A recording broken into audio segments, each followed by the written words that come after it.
नमस्कार दोस्तों। तो लोकसभा चुनाव ख़त्म हो चुके हैं 4 जून को। कई सारी चीज़ें हुई लगभग इन 3 महीनों के अंदर, और नतीजे भी कहीं ना कहीं सबके लिए ठीक ठाक ही आए। कहीं ना कहीं सबके लिए विन विन सिचुएशन रही, और बीजेपी अपने दम पे सरकार नहीं बना सकती है, ये तो सभी जानते हैं। इसीलिए अलायंस पार्टनर इम्पॉर्टेंट हो गए हैं कहीं ना कहीं।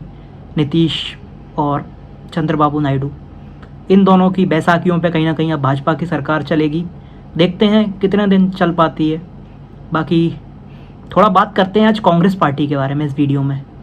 तो कांग्रेस पार्टी और कांग्रेस पार्टी के नेता बहुत ज़्यादा खुश हो रहे हैं कहीं ना कहीं, लेकिन ये ज़्यादा खुश होने वाली बात है नहीं है, क्योंकि मात्र कांग्रेस 100 सीटें जीती है। 100, 102 अगर उसके इंडिपेंडेंट कैंडिडेट्स को भी इंक्लूड कर दें तो ये कोई बहुत ज़्यादा अच्छा प्रदर्शन नहीं है।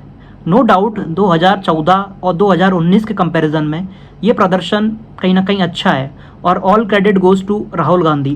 कहीं ना कहीं अगर वो 2 भारत जोड़ो यात्राएं 2022 और 2024 के शुरुआत में नहीं कर दे तो शायद ये नतीजा भी नहीं मिलता कहीं ना कहीं।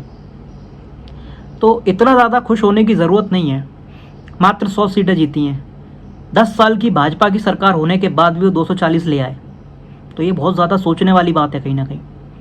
इंडिया गठबंधन के अंदर किसी पार्टी का खराब परफॉर्मेंस रही है तो वह कांग्रेस पार्टी की ही रही है। बाकी सारे अलायंस पार्टनर ने अच्छा प्रदर्शन किया है। एक आम आदमी पार्टी और आरजेडी ने भी ज़रूर थोड़ा बहुत निराश किया है, लेकिन कांग्रेस पार्टी ने सबसे ज़्यादा निराश किया है कहीं ना कहीं।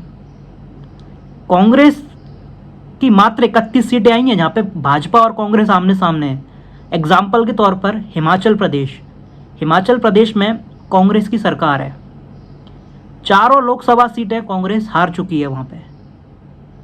तो स्टेट लीडरशिप क्या कर रही थी, मुख्यमंत्री क्या कर रहे थे वहाँ पे, ये अकाउंटेबिलिटी पूछनी चाहिए कांग्रेस की सेंट्रल लीडरशिप को कहीं ना कहीं, स्टेट यूनिट से, चीफ मिनिस्टर्स से। इसके अलावा भाजपा ने 29 में से 29 सीटें मध्य प्रदेश से जीत ली। तो क्या रीज़न है? यहाँ पे भी बीजेपी और कांग्रेस आमने सामने है। पहले आप विधानसभा बहुत बुरी तरीके से हारे, 160 सीटें बीजेपी जीत गई। तो यहाँ की स्टेट लीडरशिप से भी अकाउंटेबिलिटी मांगनी चाहिए सेंट्रल लीडरशिप को। दिग्विजय सिंह, कमलनाथ, इन सबको अब रिटायर कर देना चाहिए कहीं ना कहीं। तो ये भी 29 में से 29 जीती है। इसके अलावा छत्तीसगढ़ में भी सेम वही हाल है। राज्य सरकार हाथ से गई आपकी 2024 के विधानसभा चुनाव में, और अब लोकसभा चुनाव में भी वही हाल है। खैर 2019 में तो छत्तीसगढ़ में 2 सीट जीती थी कांग्रेस 11 में से। इस बार 10 सीटें बीजेपी जीत ले गई 11 में से, और 1 कांग्रेस जीती है। और इसके अलावा आसाम के अंदर मात्र 3 सीटें जीती है, 2019 में भी 3 जीती थी। तो जहां जहां बीजेपी और कांग्रेस आमने सामने लड़ी हैं वहां पर मात्र 31 सीटें जीती है। उत्तराखंड भी उसमें आप इंक्लूड कर सकते हैं। 5 में से 5 सीटें कांग्रेस हार गई, भाजपा 5 जीत ले गई। दिल्ली की 7 सीटें बीजेपी जीत गई। वहां पे आम आदमी पार्टी के साथ आपका अलायंस था, तो 4 तो आम आदमी पार्टी हारी और 3 की 3 आप हार गए। तो ये क्या है? यानी कि बीजेपी और कांग्रेस जब जब आमने सामने होते हैं तो कांग्रेस हमेशा हारती है। अब कांग्रेस ने अच्छा प्रदर्शन कहाँ कहाँ पे किया, तो महाराष्ट्र उसका one of the best example है। लेकिन वो सिर्फ इसीलिए है क्योंकि वहाँ पे अलायंस पार्टनर के तौर पर शरद पवार जी और उद्धव ठाकरे जी थे। इसीलिए कांग्रेस महाराष्ट्र में 1 दशक के बाद लार्जेस्ट पार्टी बन चुकी है। लोकसभा में 13 सीटें जीत ली है, और एक इंडिपेंडेंट सांगली से, जो कि वसंतराव दादा पाटिल का पोता है। तो 14 सीटें हो जाती हैं कांग्रेस की। लेकिन अपने अकेले दम पे जब कांग्रेस 2019 का लोकसभा चुनाव महाराष्ट्र में लड़ी तो मात्र 1 सीट आई थी। तो अलायंस पार्टनर जहां जहां स्ट्रांग है वहां वहां कांग्रेस ने अच्छा प्रदर्शन किया। उसका जीता जागता उदाहरण महाराष्ट्र है। दूसरा एग्जाम्पल तमिलनाडु है। 39 आउट ऑफ 39 सीटें डीएमके और कांग्रेस का गठबंधन जीत गया, यानी कि इंडिया अलायंस। 9 सीटें कांग्रेस जीतती है तमिलनाडु में। वो क्यों जीतती है? क्योंकि डीएमके बहुत स्ट्रांग है वहां पे। कर्नाटका में बहुत ज्यादा उम्मीदें थी, क्योंकि सरकार आपकी है वहां पे, कांग्रेस पार्टी की सरकार है, और बीजेपी और कांग्रेस आमने सामने है वहां पे। और बीजेपी इतनी बुरी तरीके से चुनाव कर्नाटका के अंदर हारी। 136 सीटें को आसपास कांग्रेस जीती थी विधानसभा में, लेकिन लोकसभा में क्या हुआ? मात्र 9 सीटें जीती है 28 सीटों में से कर्नाटका की। इतना कुछ घटनाक्रम कर्नाटका में अभी हाल ही में हुआ। प्रज्वल रेवन्ना का जो केस सामने आया, उसके पहले भी और कई सारी चीज़ें थी। भाजपा के अंदर उठापटक थी कहीं ना कहीं, स्टेट लीडरशिप कर्नाटका की। उसके बाद बीजेपी का ये परफॉर्मेंस, 17 सीटें जीती है। तो कांग्रेस को यहाँ पे भी अकाउंटेबिलिटी मांगनी पड़ेगी स्टेट लीडरशिप, मुख्यमंत्री से कहीं ना कहीं। तेलंगाना का भी वही हाल है। तेलंगाना के अंदर 17 सीटें हैं, एक AIMIM जीत गई, 8 सीटें बीजेपी जीती है तेलंगाना के अंदर और 8 कांग्रेस पार्टी। कहाँ तो मुख्यमंत्री तेलंगाना के कह रहे थे कि हम तो 12 से 15 सीटें जीतेंगे।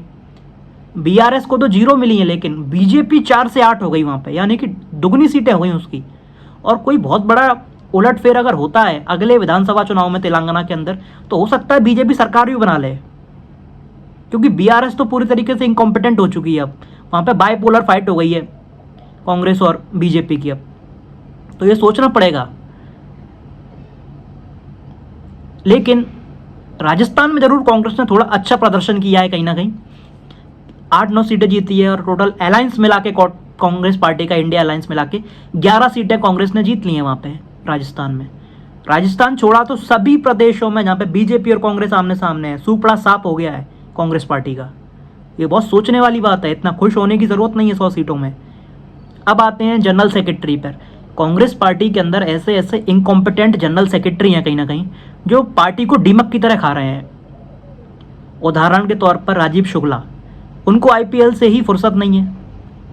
राज्यसभा मिल रही है उनको, बढ़िया सांसद हैं और अपना IPL में व्यस्त रहते हैं हमेशा। उनको हिमाचल का जनरल सेक्रेटरी बनाया गया है। चुनाव तो जीत गई हिमाचल प्रदेश में कांग्रेस, वो इसीलिए जीत गई क्योंकि बीजेपी के खिलाफ बहुत एंटी इनकम्बेंसी थी इसीलिए। लेकिन क्या हुआ अभी हाल ही में, ऑपरेशन लोटस कर दिया बीजेपी ने, राज्यसभा चुनाव की सीट भी हार गई कांग्रेस और सरकार गिरते गिरते बची। इसीलिए अभी वहाँ पे उपचुनाव भी होते 6 सीटों पे, जहाँ पे कांग्रेस 4 तो जीत गई, सरकार बचा लेगी अपनी। लेकिन जनरल सेक्रेटरी क्या कर रहे थे, सो रहे थे क्या? और अभी चारों की चारों हिमाचल में लोकसभा सीटें भी हार गई। तो इनसे अकाउंटेबिलिटी मांगी जानी चाहिए ना। ये इनकॉम्पिटेंट कहीं ना कहीं भाजपा के स्लीपर सेल हैं एक तरीके के, कहना नहीं चाहिए लेकिन ये रियलिटी बन चुकी है। इसके अलावा मध्य प्रदेश के जनरल सेक्रेटरी कौन है, उनसे भी पूछा जाना चाहिए। और जो व्यक्ति अच्छा काम करता है कांग्रेस में, उसका हमेशा डिमोशन होता है कहीं ना कहीं, उसको ऐसी जगह भेज दिया जाता है जहाँ पार्टी का ज़्यादा वजूद नहीं होता या ज़्यादा इंपॉर्टेंस नहीं होती इलेक्टोरल पॉलिटिक्स के हिसाब से। एग्जाम्पल के तौर पर मानेक राव ठाकरे जी महाराष्ट्र के एक नेता हैं, बहुत पुराने नेता हैं। उनको तेलंगाना दिया गया था 2023 के विधानसभा चुनाव में। उन्होंने मेहनत करी, जिला जिला घूमा और जितवा के दिया तेलंगाना कहीं ना कहीं कांग्रेस पार्टी को। कांग्रेस ने स्वीप किया कहीं ना कहीं वहाँ पे, और BRS की सरकार बाहर हो जाती है। तो उनको तो गोवा भेज दिया गया, जहाँ पे मात्र 2 सीटें हैं। एक कांग्रेस और बीजेपी में हमेशा डिवाइड होती हैं लोकसभा चुनाव में, एक बीजेपी जीतती है, एक कांग्रेस। तो उनको गोवा भेज दिया गया, जो अच्छा काम कर रहे थे। हो सकता है टैली बढ़ सकती थी तेलंगाना में। इसके अलावा अविनाश पांडे जी एक इंपॉर्टेंट हैं कहीं ना कहीं, कांग्रेस पार्टी के जनरल सेक्रेटरी हैं वो भी। तो उन्होंने राजस्थान में सरकार बनवा के दी कहीं ना कहीं। उसके बाद उनको कहीं नॉर्थ ईस्ट भेज दिया जाता है। अच्छा काम कर रहे थे इसीलिए उनका डिमोशन कर दिया। ये तो हाल है कांग्रेस में। उसके बाद उनको झारखंड भेजा गया, फिर उत्तर प्रदेश। अब उत्तर प्रदेश में कांग्रेस की टैली बढ़ गई है, 6 सीटों पे आ गई है।